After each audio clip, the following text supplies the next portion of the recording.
भाग नहीं होता, सिर्फ जोड़ और गुणा होता है। मैं नकारात्मक विचारों को हटाकर सिर्फ सकारात्मक विचार रखूंगा। आपको शुभकामनाएं, पर ये नहीं हो पाएगा। आपको बस थोड़ा ध्यान देना होगा कि ये काम कैसे करता है। आप देखेंगे कि आप जो हैं और जो आपने इकट्ठा किया है उसमें फर्क है।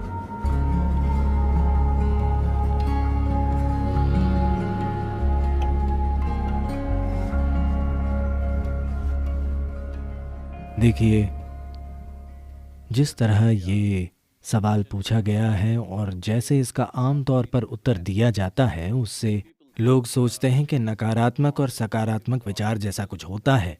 वे नकारात्मक विचारों को हटाकर सिर्फ सकारात्मक विचार रखना चाहते हैं। ऐसे लोगों से मैं बस 10-15 सेकंड का एक प्रयोग करने को कहूँगा। वे ज़बरदस्ती अपने मन से एक विचार हटाएं, जैसे अगले 10 सेकंड तक बंदर के बारे में मत सोचिए।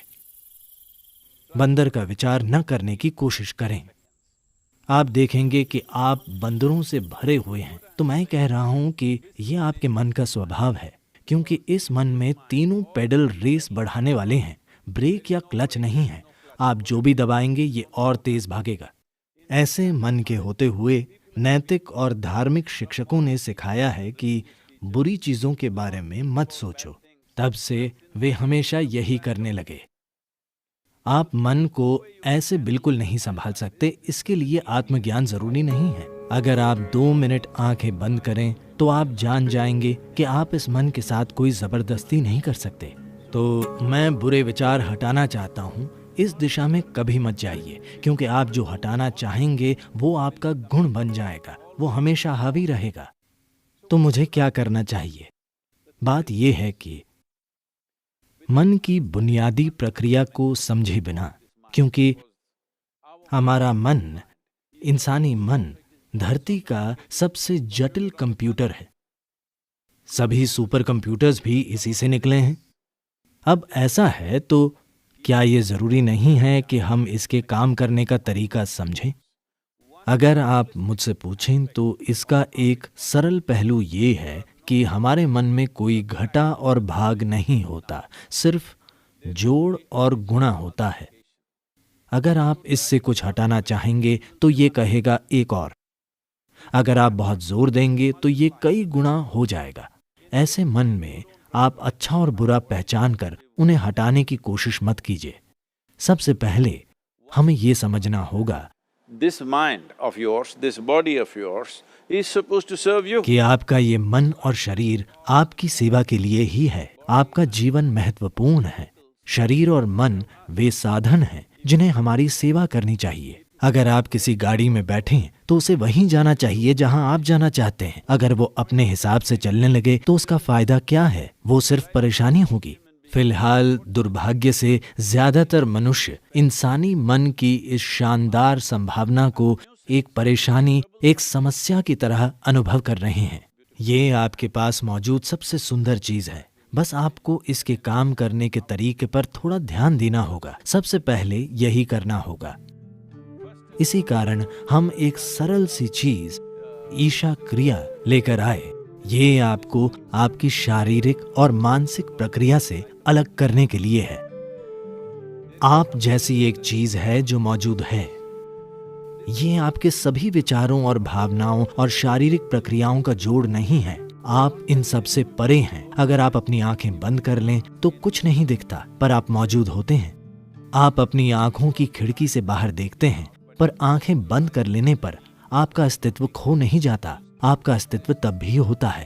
तो अपने विचारों और भावनाओं से परे भी आप मौजूद हैं। So that you, the life that you are, this has to come into your experience.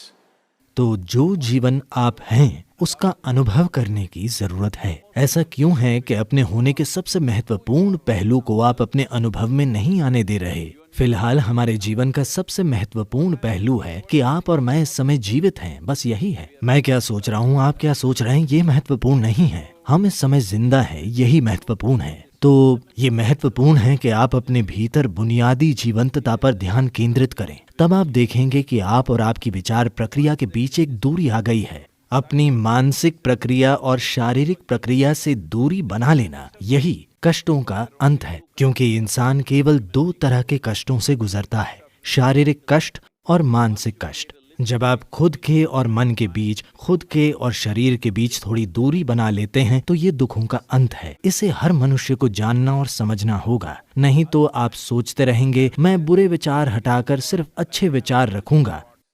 मेरी शुभकामनाएं, पर यह नहीं हो पाएगा। 100% ये काम नहीं करने वाला, क्योंकि कोई विचार हटा नहीं सकता, उन्हें कुछ समय तक टाला जा सकता है। तो जब बुरे विचार आते हैं, आप कहें राम राम, शिव शिव, जो भी आप कहें, पर ये सिर्फ उनसे बचना हुआ, वो चले नहीं जाते। जिस पल आप उन्हें रोकते हैं वे बड़ी ताकत से फिर आएंगे, वरना वे आपके सपनों में वापस आ जाएंगे। तो ये बहुत महत्वपूर्ण है। सबसे पहले आपको समझना होगा कि आपका गुस्सा, नाराजगी, आपका जो डर है, जो भी नकारात्मकता आप पैदा करते हैं, आमतौर पर नाराजगी और गुस्सा हमेशा किसी दूसरे की ओर होते हैं। पर हमें समझना होगा कि ये जहर हम खुद पी रहे हैं और दूसरे के मरने की उम्मीद कर रहे हैं। सौभाग्य से जीवन ऐसे काम नहीं करता। अगर मैं जहर पीता हूं तो मैं मरूंगा, मेरे जहर पीने पर आप नहीं मरेंगे। तो हमें यह समझना होगा, जहर से मेरा मतलब है आज आप इसकी जांच करा सकते हैं। फिलहाल आपका खून कैसा है? फिर 5 मिनट तेज गुस्सा करें और अपने खून की जांच कराएं। उसमें कई नकारात्मक तत्व होंगे। आप वाकई खुद को जहर दे रहे हैं। तो क्या आप जहर पीना चाहते हैं? बिल्कुल नहीं। अब मैं क्या करूं? ये सवाल एक तरह की मजबूरी से आ रहा है। कुछ मत कीजिए, बस आराम से बैठिए और बस जीवन प्रक्रिया पर ध्यान दीजिए।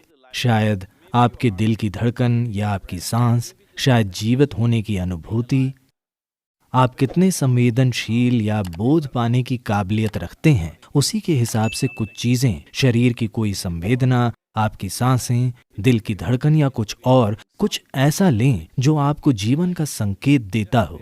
बस उस पर कुछ समय तक ध्यान दीजिए। धीरे धीरे आप देखेंगे कि आप और आपने जो इकट्ठा किया है उनमें एक दूरी आ गई है।